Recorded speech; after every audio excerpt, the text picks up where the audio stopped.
Hello my friends, welcome to the April 2021 update of the 140 gallon acropora dominant reef tank.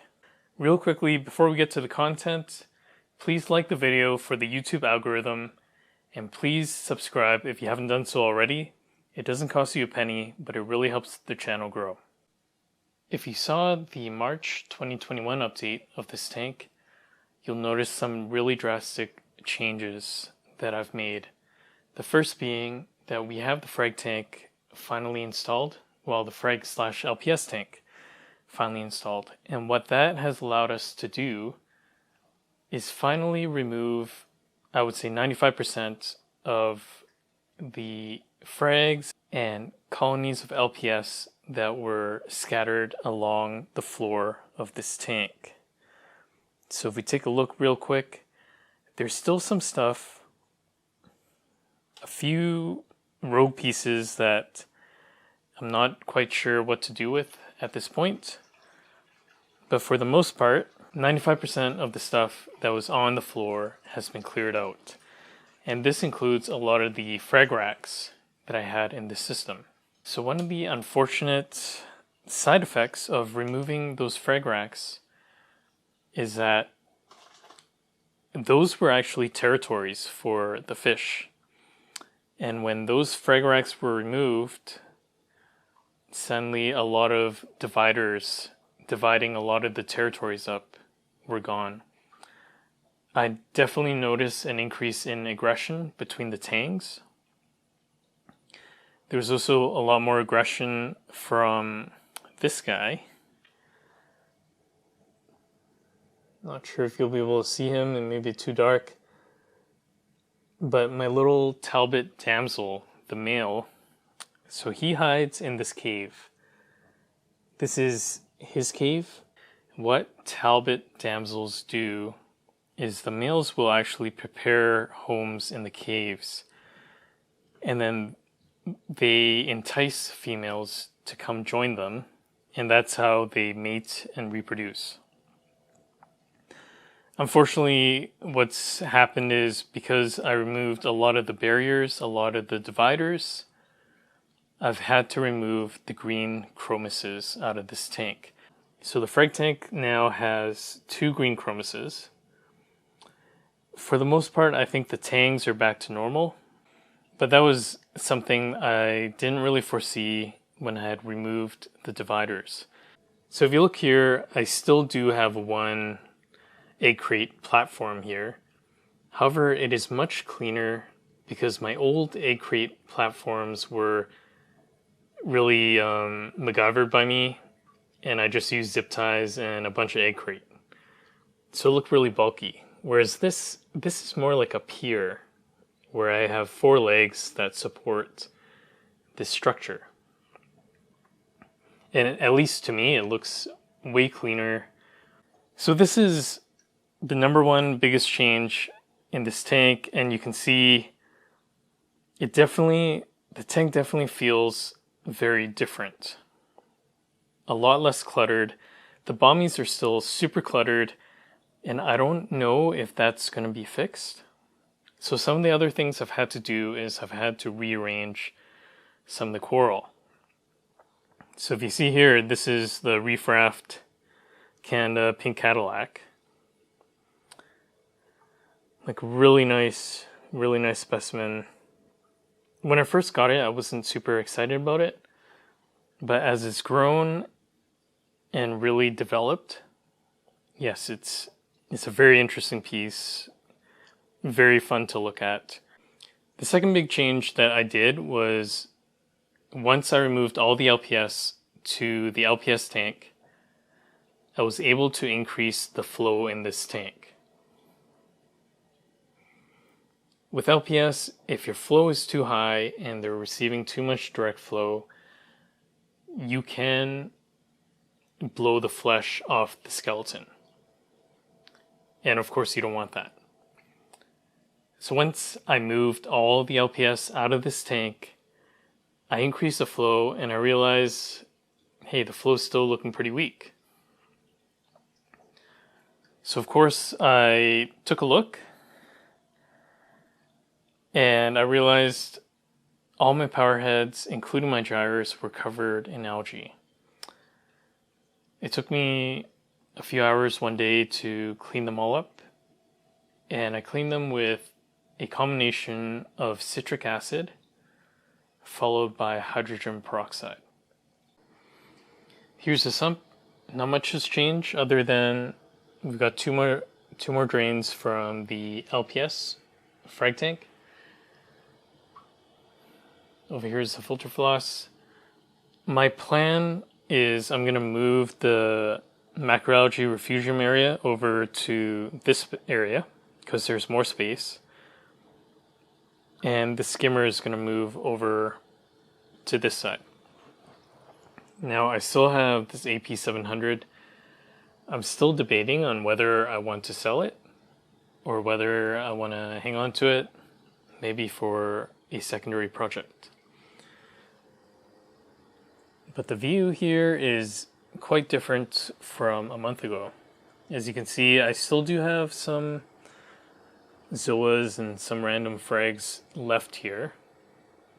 However, for the most part, most of the coral that was down here in this compartment has been moved.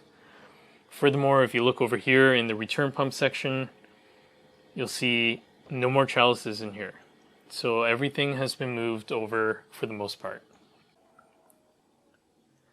None of my tank updates are truly complete until we have the top-down view. This right here is the first bommy that we're looking at.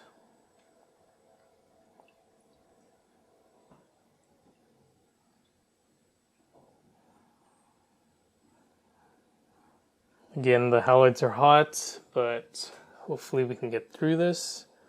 You see in the back there, I've placed both the Bali green slimers, and they're growing really well.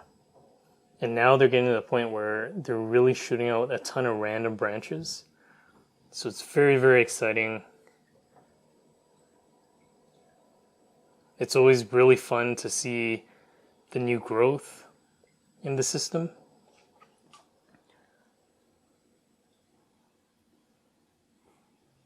So here is the Hawkins. It's hard for me to see if we're actually capturing the right thing here because of the reflections from the halides.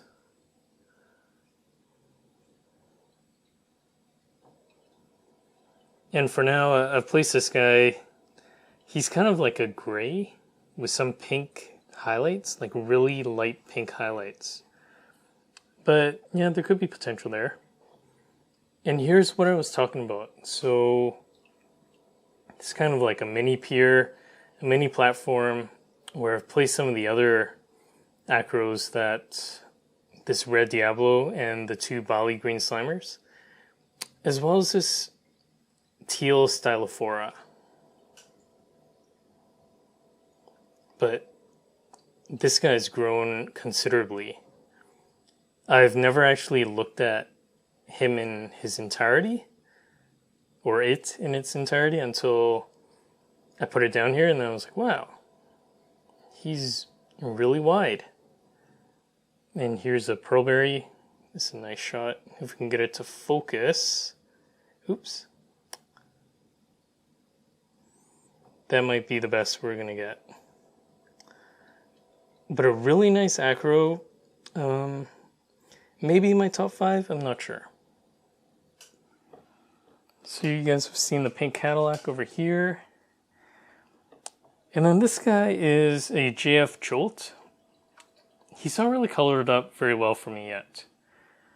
But I'm hoping, I've seen a lot of pictures where there's some nice pink polyps. So we're on to the second bommy. Here you're getting a good view of, I call this guy Blue Spruce. It's probably one of my acros with the best polyp extension. Over to the right is this Strawberry Shortcake. Now it lost its color because it went through a couple stress events when I moved it over to this tank. But that being said, it's slowly regaining its color. It's been a really long process. So here's a piece right in the center there. That's called DV Ember Eyes. And it's slowly becoming one of my favorite pieces. It's got a nice light green skin, and its radial coralites are a deep purple, and its axial coralites, so those are the tips, are pink. I've had it for probably about 6 months or a little more, and it's really taken off. It's probably like doubled in size, and I feel it's hitting that point where it will double in size again, but it will not take 6 months. Over here is the wild acro. Some nights I look at it, it looks like it's gaining some color, so we'll see what's going to happen to it. This is the famous Pac-Man. So Pac-Man's a really nice acro. It doesn't look the best under white light. I actually much prefer it under the blues, because what happens in the blues is the skin gets all dark, but the tips that are kind of yellowish in the white light, they glow under blues. And I can see why this is such a classic piece. It's got the growth pattern of a dragon, but with those glowing tips, like that's not something you see in most dragons. And when I say dragons, I'm talking about red dragon or purple dragon. This is Reef Raft Godzilla. So Reef Raft Canada.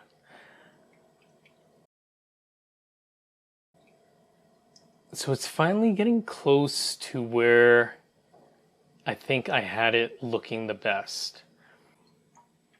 But this is another centerpiece in my tank.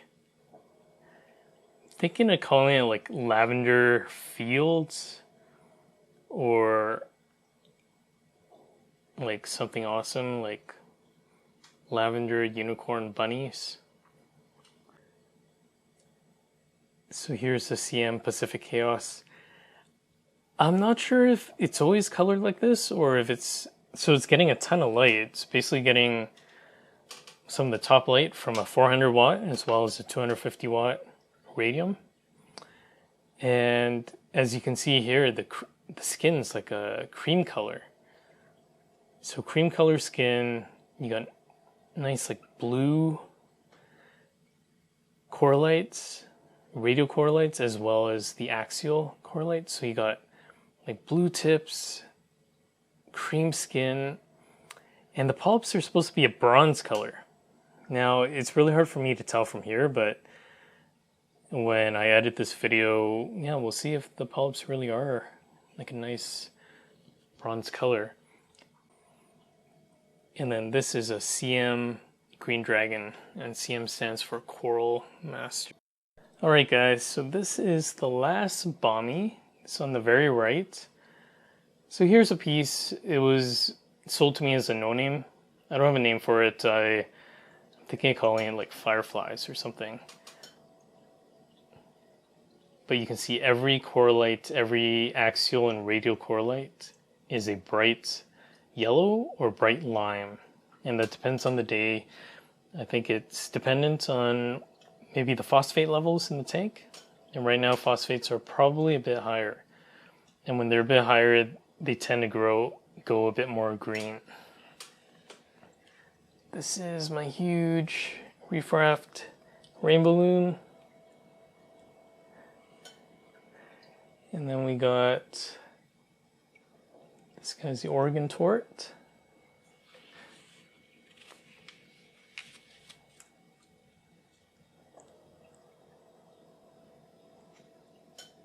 Yellow tip Austera beside it, kind of blocking the light, and that's why it's looking a bit dim. And the bonsai, it's right in the middle here. I forget the name of this piece, so I'm gonna have to look it up.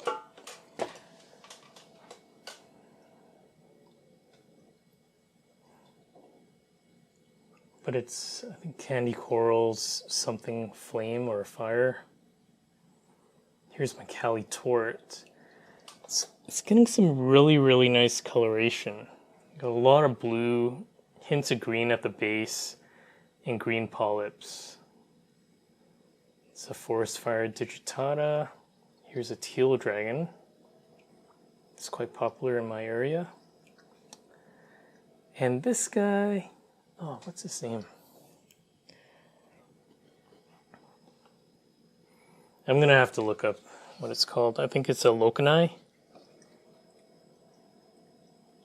When I first received it, the entire body was one color. But now it's only the tips that are like yellow. And that's pretty much it, guys. So my hands are kind of burning from the halides. So I'm going to stop the video here. Again, please like for the YouTube algorithm or subscribe if you haven't done so. I'm going to thank you guys in advance for doing so, and thanks for watching. I'll see you guys next time.